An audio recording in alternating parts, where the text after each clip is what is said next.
Hello everyone, very warm welcome. I'm Dr. Pooja and today I'm here to discuss a very important topic and very interesting topic also, that is nothing but the mechanism of insulin secretion.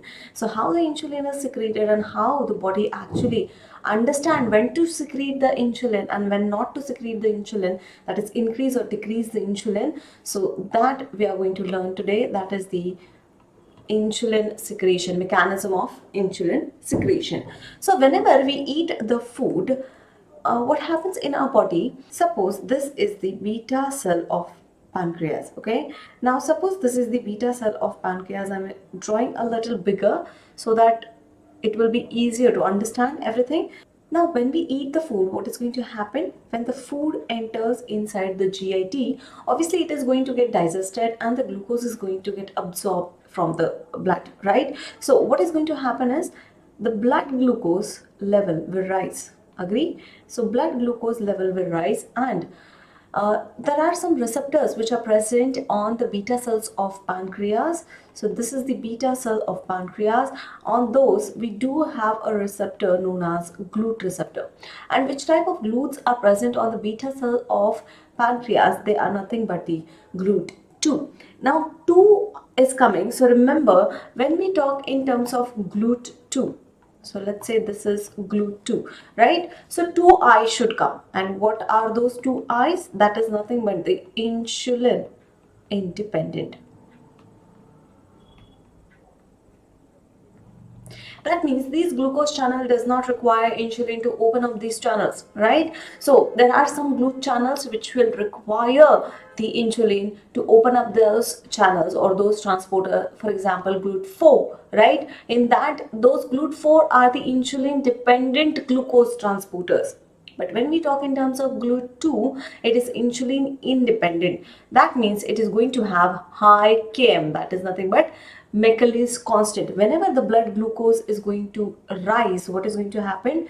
Due to it has high Km, Meckel's constant for glucose.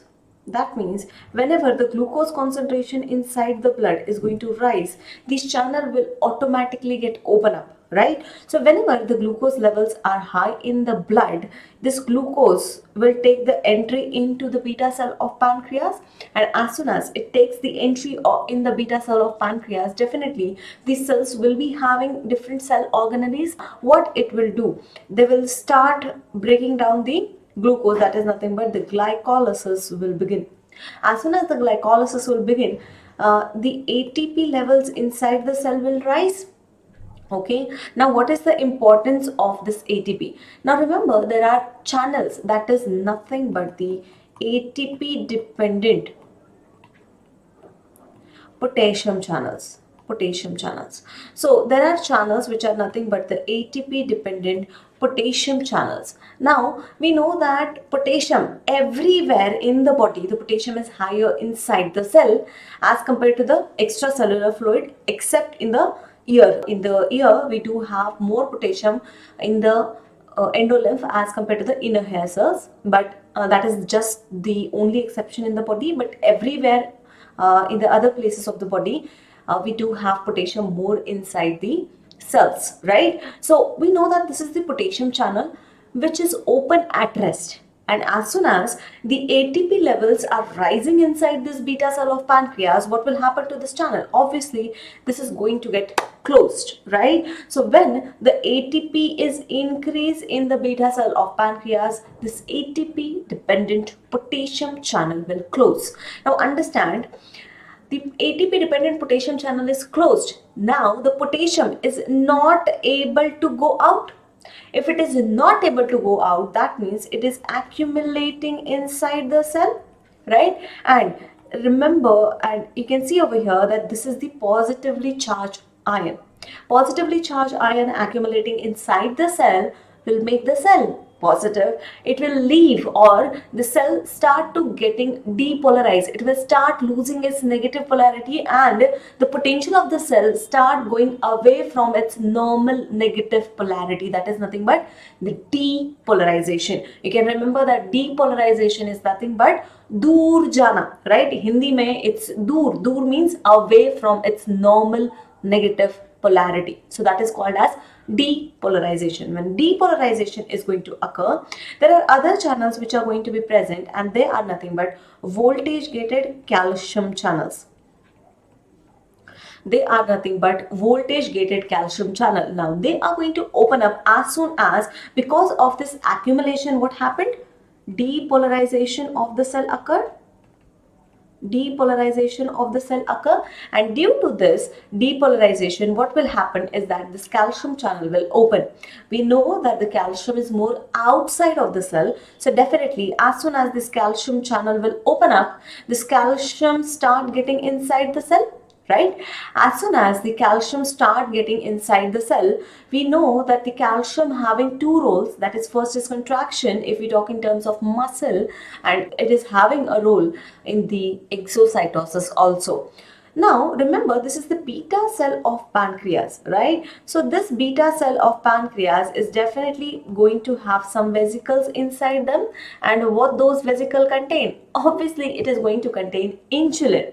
As soon as this calcium come inside the beta cell of pancreas, now the depolarization is further increased, and now this calcium will help into the exocytosis. So suppose this was the cell, as soon as the calcium will come inside the cell, this cell will start releasing its insulin, the vesicle will start having the exocytosis, and that's how the insulin release will take place. The insulin release will take place, and when that happens, remember, for that we require higher glucose inside the blood, right? As soon as higher glucose is there, now what is going to happen? This phase is nothing but the exocytosis. Exocytosis of insulin vesicles, right? So this is how the beta cell of pancreas and works for the insulin release or insulin secretion, right? So now I can write it as exocytosis of vesicles. Why I am writing so? Remember, this exocytosis of vesicle, I can say that it is having two different phases, or it is released in two different manners at two different points. That is, it is nothing but biphasic. I can write it as biphasic. Now, why I'm saying biphasic? Now, understand. Initially, as soon as the stimulus come, or as soon as the glucose is increased inside the blood, what is going to happen is that this whole process occur very rapidly, and very rapidly the insulin will reach the peak. But there is a limitation to this beta cell of pancreas to store this insulin, right? After the limit, what is going to happen? This whatever stored vesicles were there, they are going to get exhausted, right? And the insulin level will start to decrease. This happens within the minutes. Within few minutes of a rise in the blood glucose level, that is hyperglycemia. Hyper means more, glycemia, emia means blood, and glyce is for the glucose. So hyperglycemia, that means increase glucose level inside the blood, right? As soon as that happens, within minutes, this insulin will shoot up and decreases. Why? Because we do have the stored insulin available, okay? But after some time, these vesicles are exhausted. Then what is going to happen? If the hyperglycemia is still persisted, the beta cells of pancreas start to generate or produce new insulin. But remember, that shoot will not be that sharp, right? Why? Because it will take some time to produce new insulin. It will take longer duration to produce or synthesize new insulin, right? So the next peak will be sustained peak. Obviously there will be a peak, but that is not very sharp, right? This is called as a sustained peak, and that can remain up to hours. That can remain up to the hours. So biphasic, I can write it over here as first phase is release of preformed insulin, release of preformed insulin, and that gives us the initial peak. That gives us the initial peak. On the other hand, we do have sustained peak.